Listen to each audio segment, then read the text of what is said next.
Los Angeles pulsed with life under a sky of flickering neon and headlights slicing through the damp night air. The rain had stopped hours ago, but the streets still glistened, reflecting the city's endless movement. Laughter and music poured out of high-end restaurants, their glass doors swinging open to spill out the elite, men in tailored suits, women draped in designer dresses. For them, this was just another night. But for the girl crouched on the sidewalk, it was a battle for survival. She sat on a tattered blanket, her thin arms wrapped around herself, as if trying to disappear into the concrete. Her clothes were threadbare, her face smudged with exhaustion, but it was her eyes that told the real story, hollow, distant, yet still holding on to something fragile. A small, handwritten sign rested in front of her, though most passing by never even glanced at it. Help needed. It's urgent. No one stopped. No one even looked. They walked faster, turned their heads, pretended she wasn't there. She wasn't just invisible, she was inconvenient. Then, the door of one of the city's most exclusive restaurants swung open, and Keanu Reeves stepped outside. He adjusted his jacket against the night's chill, his breath a faint mist in the cool air. He had just finished dinner, a quiet evening with friends, nothing out of the ordinary. But the moment his gaze swept across the street, he stopped mid-step. Something pulled at him. At first, she was just another shadow in the city's restless rhythm, but then his eyes locked onto hers, those wary, haunted eyes peeking out from behind the curls of tangled hair. He had seen pain before. He had lived through it. And he recognized it now, written all over this girl's face. She wasn't just asking for money. She was asking for time. Keanu hesitated, watching as yet another person brushed past her without acknowledgement. She barely reacted. Like she was used to it. Like she expected it. A gnawing unease curled in his gut. He took a breath, then stepped forward. Hey, his voice was gentle but firm as he crouched down to her level. Are you okay? The girl flinched slightly at the sound of his voice. She lifted her gaze, eyes widening for just a second before she dropped them again, staring at the pavement as if afraid to hope. Silence stretched between them. Then, her fingers tightened around the edge of her sign, knuckles white. I need help, she whispered, voice so faint he almost missed it. Keanu's chest tightened. What kind of help? The girl hesitated, shifting uncomfortably. She opened her mouth, then closed it again, like the words were too heavy to push out. Finally, after a long pause, she whispered something that sent a cold shiver down his spine. It's not for me. The way she said it, so hesitant, so fragile, set his nerves on edge. Something was wrong. And in that moment, he knew he couldn't just walk away. Keanu studied the girl's face, watching the way her shoulders tensed, how her fingers fidgeted with the frayed edges of her sleeves. The street around them buzzed with life, horns blaring, laughter spilling from the restaurant doors, but in this small pocket of space, everything else faded. He exhaled slowly. You hungry? The girl hesitated. She looked around as if expecting someone to intervene, to tell her not to trust him. But the hunger in her eyes betrayed her. She gave a small, almost imperceptible nod. Come on, he said, tilting his head toward the small cafe across the street. Let's get you something warm.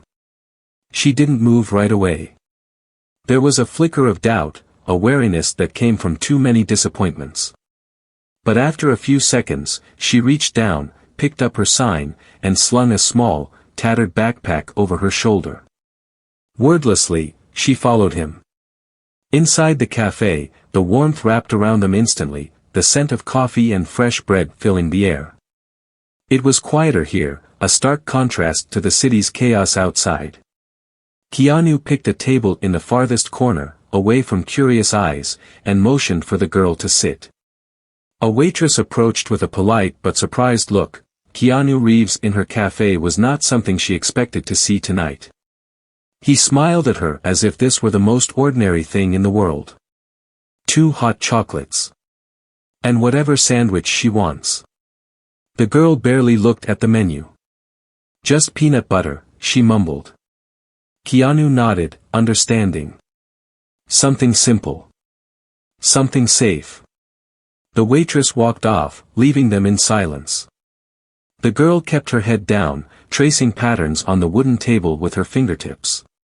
So, Keanu said after a moment, his voice light but probing, want to tell me why you're out here? She didn't answer right away. The muscles in her jaw tightened. Then, finally, she spoke. I had no choice. Keanu waited, giving her space to find the words. My parents, she continued, her voice barely above a whisper, they died. Something in the way she said it, flat, distant, made his chest tighten. She didn't just say it. She carried it. I was at school that day, she continued. They were supposed to pick me up early. They never came. She blinked quickly, as if trying to push away the weight of the memory. There was a crash. They didn't make it. Keanu felt a familiar ache settle in his chest. He knew that kind of pain, the kind that carves itself into your bones, leaving behind scars no one else can see. I'm sorry, he said, and he meant it. The girl gave a small shrug, like she'd heard those words 1,000 times before, like they didn't make a difference anymore. I live with my uncle now. He took me in because he had to, not because he wanted to. She stared down at her hands, picking at her nails. It's not like before. It's not, home. The waitress returned, setting down their drinks and the sandwich. The girl immediately wrapped her fingers around the mug, soaking in the warmth. Keanu watched her for a moment before gently asking, is that why you're out here tonight? She swallowed, her grip on the cup tightening. Then she shook her head. No. She hesitated, then took a shaky breath. It's because of Toby. Keanu frowned. Toby. Her voice cracked when she spoke next. My cat. And just like that, the walls she had been holding up began to crack. My parents gave him to me when I was little. He was just this tiny, scrappy thing. Mom said he was special, like a gift that came at the right time. She traced the rim of her cup absently. After they were gone, Toby was all I had left. Keanu nodded, beginning to understand. And now? Her hands clenched into fists. My uncle said I couldn't keep him. Keanu's stomach dropped. He said having me there was hard enough, that a cat was just another burden. Her voice was tight, shaking. He wanted to get rid of him. Keanu felt a surge of anger, not at her, but at the situation. At the kind of people who saw love as something disposable. So you ran away? She nodded. I had to. He doesn't understand. Toby's all I have left of my parents. Her breathing hitched. I couldn't let him take that away. Keanu leaned forward slightly, his voice steady. Where is Toby now? She hesitated, biting her lip. I hid him. The way she said it sent a chill through him. Hid him where? Her eyes darted to the window, out to the cold streets beyond. He's sick, she whispered. I think he ate something bad. He won't eat. He won't move. Her voice cracked. That's why I needed the money. I have to help him before it's too late. Keanu inhaled deeply, his mind already racing. This wasn't just about a stray cat. This was about survival. About holding on to the last piece of a life that had been stolen from her. And suddenly, he knew, he wasn't walking away from this. He was going to help her. No matter what it took. Keanu's jaw tightened as he watched the girl struggle to keep her emotions in check. Her fingers trembled slightly around the cup, her knuckles white from holding on too tight. He could see it, the desperation, the fear. She wasn't just worried about Toby. She was terrified of losing him. Take me to him, he said, his voice steady. The girl's head snapped up. What? Let's go, he repeated. Show me where he is. For a moment, she just stared at him, as if waiting for the catch. As if she couldn't believe someone was actually offering to help. Then, after a brief hesitation, she nodded. Okay. They left the cafe, stepping back into the cold night. The city was still alive, still moving, but to Keanu, everything else faded into the background. All that mattered now was getting to Toby. The girl led him through a maze of streets, weaving through alleyways and side roads, her pace quick despite her small frame. She glanced over her shoulder every now and then, as if afraid they were being followed. Keanu could tell she had been living in survival mode for a long time. Finally, she stopped in front of a narrow alley, tucked between two buildings. The walls were lined with dumpsters, the ground littered with scraps and discarded things no one wanted anymore. It smelled of damp concrete and faded desperation. In here, she whispered. She hurried to a small pile of boxes and old blankets, crouching down as she carefully peeled back a worn piece of fabric. Beneath it, curled up in a makeshift nest, was Toby. Keanu's heart clenched. The cat was barely moving, his small body too still, too fragile. His fur was dull, his ribs faintly visible beneath it. When the girl reached out and stroked his head, Toby let out the weakest sound, more breath than meow. He's getting worse, she whispered, her voice breaking. He barely moves now. Keanu crouched beside her, taking in the situation with a practiced calm. Toby's breathing was shallow, his eyes glassy. It didn't take a vet to see that he was in trouble. We need to get him to a clinic, Keanu said. The girl swallowed hard. But I told you, he interrupted gently. Don't worry about the money. Just trust me. Her eyes flickered with something, relief, maybe. But also hesitation. Trust wasn't something she gave easily. Still, she nodded. Keanu carefully scooped Toby into his arms, his touch gentle, as if holding something impossibly fragile. The kitten barely reacted, his tiny body limp against Keanu's warmth. The girl stuck close to his side, gripping her backpack so tightly her fingers turned pale. They hurried back to the main road. Keanu flagged down a taxi, his voice firm when he gave the driver the address of the nearest 24-hour veterinary clinic. The ride was silent except for the sound of the city rushing past. The girl stared at Toby the entire time, her breath coming in uneven bursts. Keanu wanted to reassure her, to promise that everything would be okay, but he knew better than to make promises he wasn't sure he could keep. The clinic was small but clean, the fluorescent lights bright against the sterile white walls. A receptionist looked up as they entered, her brows lifting in mild surprise when she recognized Keanu.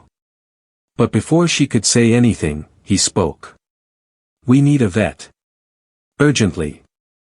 The woman took one look at Toby and nodded, pressing a button on her desk.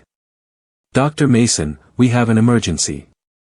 Within moments, a man in his late 40s appeared, dressed in scrubs, his expression turning serious the second he saw the cat. What happened? Keanu stepped aside as the girl spoke, her voice small but urgent. He stopped eating. He barely moves. I think he swallowed something bad. Dr. Mason nodded, already moving. Let's get him to the back. The girl's grip on Keanu's sleeve tightened as they watched the vet disappear through a set of swinging doors with Toby. And then the waiting began. They sat in the clinic's small lobby, the only sound the ticking of a wall clock and the distant murmur of voices beyond the doors. The girl bounced her leg anxiously, her fingers tapping an uneven rhythm against her knee. Keanu could see the tension in her, the way she was barely holding it together. What if he doesn't make it? She whispered. Keanu didn't answer right away. He had spent enough of his life learning that sometimes, no matter how much you care, things don't always turn out the way you want. But he also knew that right now, she didn't need uncertainty. She needed hope. He's strong, Keanu said finally. Just like you. The girl swallowed, blinking rapidly. She didn't say anything, but after a moment, she nodded. Minutes stretched into what felt like hours. Then, finally, Dr. Mason returned. His expression was unreadable, his hands tucked into his pockets. "The good news," he said, "is that we know what's wrong. Toby has a blockage in his digestive tract. It's preventing him from eating, from getting the nutrients he needs. That's why he's so weak." Keanu already knew where this was going. "He needs surgery," Dr. Mason continued. "And soon. Without it, he won't make it through the next few days." The girl's face went pale. But, her voice faltered. Keanu didn't hesitate. "Do it." The vet glanced at him, then nodded. "We'll prep him immediately." As the doctor disappeared again, the girl turned to Keanu, her expression stunned. "You're really going to pay for it?" Keanu met her gaze, his voice firm. "Yes." A tear slipped down her cheek, but she wiped it away quickly, as if embarrassed to be showing too much emotion. She exhaled shakily, then whispered, "Thank you." Keanu just nodded. The surgery would take time. All they could do now was wait. The waiting room felt colder now, despite the steady hum of the heating vents. The girl sat curled in the chair beside Keanu, her small hands gripping the edges of her sleeves, her foot bouncing anxiously against the tiled floor. She hadn't spoken much since the vet took Toby into surgery, and Keanu didn't push her. He knew the weight of helplessness, the agony of waiting while someone you love fought for their life beyond closed doors. He glanced at her, noticing the way her body trembled slightly, whether from exhaustion or nerves, he wasn't sure. "You warm enough?" he asked gently. She nodded, but Keanu wasn't convinced. Without a word, he shrugged off his jacket and draped it over her small frame. She stiffened at first, as if startled by the unexpected kindness, then slowly pulled it tighter around herself. The minutes crawled by. After what felt like an eternity, the doors finally swung open, and Dr. Mason walked toward them, pulling off his surgical gloves. The girl shot up from her seat so fast that the jacket slipped from her shoulders, pooling on the floor. "Is he?" Her voice cracked before she could finish. Dr. Mason's face softened. "Toby made it through surgery." The girl let out a shaky breath, her hands flying to her face, fingers pressing against her lips as if holding back a sob. "He's not out of the woods yet," the vet continued. "The next 24 hours are critical, but the procedure was successful. We removed the obstruction, and now we just need to monitor him closely." Keanu placed a hand on the girl's shoulder as relief swept over her. She nodded quickly, eyes still shining with unshed tears. "Can I see him?" she whispered. Dr. Mason hesitated. "He's still coming out of anesthesia, but I'll let you sit with him for a little while. Just be gentle, he's weak." The girl barely waited for permission before following him through the double doors, Keanu close behind. Toby lay in a small, warm cage, a soft blanket wrapped around his tiny frame. His breathing was slow but steady, and when the girl crouched beside him, he let out the faintest meow. "Hey, buddy," she murmured, reaching through the bars to stroke his fur. "I'm here." Keanu stood back, watching the quiet reunion, something tight settling in his chest. He had seen raw emotion in many forms, grief, love, loss, but there was something about the way this small girl clung to this fragile creature that stirred something deep in him. Dr. Mason gave them a few minutes before clearing his throat. "He'll need care for the next few weeks, a special diet, medications, rest. I'd like to keep him here for observation at least until tomorrow." The girl nodded. "Okay." Then, a shadow crossed her face. Keanu saw at the moment reality came crashing back down on her. She wasn't just worried about Toby's recovery, she was worried about what came next. Dr. Mason stepped away to check on another patient, leaving them alone in the quiet room. The girl kept her fingers gently resting against Toby's side, as if reassuring herself he was real, that he was still breathing. "I can't take him home," she finally whispered. Keanu frowned. Why not? Her throat bobbed as she swallowed hard. My uncle, he won't let me. A fresh wave of anger flared inside Keanu. The idea of someone looking at this girl, this tough, resilient kid, and deciding she wasn't worth kindness made his stomach turn.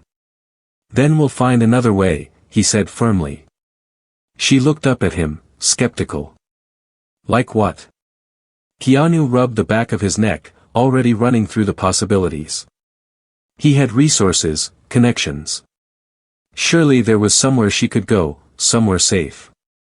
First, he said, keeping his voice calm, steady, let's make sure Toby gets better. Then, we'll figure out where you two can go. Together. Her eyes searched his, filled with doubt, hope, and something close to fear. You don't have to do that, she said quietly. Keanu smiled faintly. I know. The girl exhaled, sitting back on her heels, exhaustion finally settling over her. She reached for Toby's paw, letting her fingers rest against his tiny frame. I don't want to lose him, she admitted. Keanu crouched beside her, lowering his voice. You won't. I promise. For the first time that night, she let herself believe it. The next morning, Keanu and the girl returned to the clinic just as the sun began to rise over the city. The air was crisp, the streets quieter than usual, as if the world itself was holding its breath for what came next. She walked a step ahead of him, her small frame tense, her hands shoved deep into the sleeves of the jacket he had given her the night before. It still dwarfed her, but she didn't seem to mind. Dr. Mason met them at the front desk, his expression lighter than the night before. He made it through the night, he said with a small smile. That's a good sign. The girl nearly collapsed with relief. She nodded rapidly, pressing her lips together as if afraid to say anything, afraid that speaking might shatter the fragile hope inside her. Keanu placed a steady hand on her shoulder. See? Told you he was strong. She didn't answer, but when she looked up at him, he could see it, the quiet gratitude, the disbelief that someone had actually kept their promise to her. Dr. Mason led them to a small recovery room where Toby lay curled on a soft blanket, his tiny chest rising and falling in an even rhythm. He was still weak, still frail, but when he heard the girl's voice, his ears twitched, and his eyes fluttered open just enough to recognize her. Hey, buddy, she whispered, crouching beside him. You scared me. Toby let out the softest, weakest meow, but it was enough. She reached through the bars, her fingers brushing gently against his fur, and for the first time in days, she smiled. Dr. Mason gave them time, allowing the moment to settle, before clearing his throat. Toby's going to need a lot of care, he said. I want to keep him here for a couple more days to make sure he's stable, but after that, well, he's going to need a safe place to recover. The girl's expression fell. Keanu saw the panic set in before she even spoke. I don't have anywhere to take him, she said, voice tight, controlled. If I go back to my uncle's, she stopped herself, pressing her lips together hard enough to turn them white. Keanu knew. He had known from the beginning. We'll figure it out, he said, his voice steady, certain. She shook her head. There's nothing to figure out. I don't have a choice. Yes, you do. She looked up at him, eyes narrowed, guarded. What do you mean? Keanu took a slow breath, choosing his words carefully. I know some people. A friend of mine runs an organization that helps kids in tough situations. They have housing, support, places where you and Toby could stay together. Where you'd be safe. The girl's expression was unreadable. You don't have to go back, Keanu continued, voice softer now. Not if you don't want to. Silence stretched between them. I don't understand, she finally said, her voice barely above a whisper. Why are you helping me? Keanu held her gaze. Because someone once helped me when I needed it, he admitted.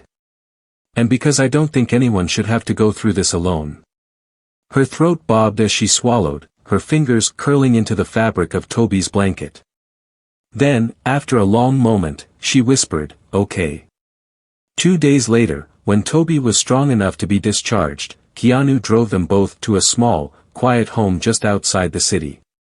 It wasn't much, a modest, cozy place run by a kind older couple who had dedicated their lives to helping kids in need. The moment they stepped inside, the girl hesitated, taking in the warmth, the smell of fresh bread baking in the kitchen, the sound of distant laughter from other children in the house. Toby meowed weakly from the carrier in her hands, and she looked down at him, her expression conflicted. Keanu crouched beside her. "It's okay," he said. "You don't have to decide everything right now. Just take it one step at a time." She took a deep breath, then nodded. The couple welcomed her without question, showing her to a small but comfortable room with a soft bed, a window overlooking a quiet backyard. When they set Toby's carrier down and opened the door, he slowly padded out, still weak but already looking better. He climbed onto the bed immediately, curling up like he had always belonged there. The girl sat beside him, running her fingers through his fur. Then, for the first time since Keanu had met her, she turned to him with a real, unguarded smile. "Thank you," she said. Keanu smiled back. "You don't have to thank me." She hesitated. "Will I ever see you again?" He nodded. "Of course. You still owe me another peanut butter sandwich." A soft laugh escaped her, and in that moment, Keanu knew she was going to be okay. Months later, a letter arrived at his doorstep. The handwriting was small, careful, hesitant. "Keanu. Toby is doing so much better. He plays now, and he's even getting a little fat, which I think he'd blame on you. The people here are nice. They let me help with the animals, and I think I want to be a vet someday. Like my mom. I don't know how to say this the right way, but you changed everything for me. I was ready to give up. I thought no one cared. But then you stopped. You saw me. And because of that, I still have Toby. I still have hope. I won't forget that. Ever." Keanu folded the letter carefully, letting out a slow breath. He looked out over the city, the lights flickering like distant stars. Sometimes, the smallest moments, the ones no one else notices, change everything. And sometimes, stopping for just one person is enough to change the world.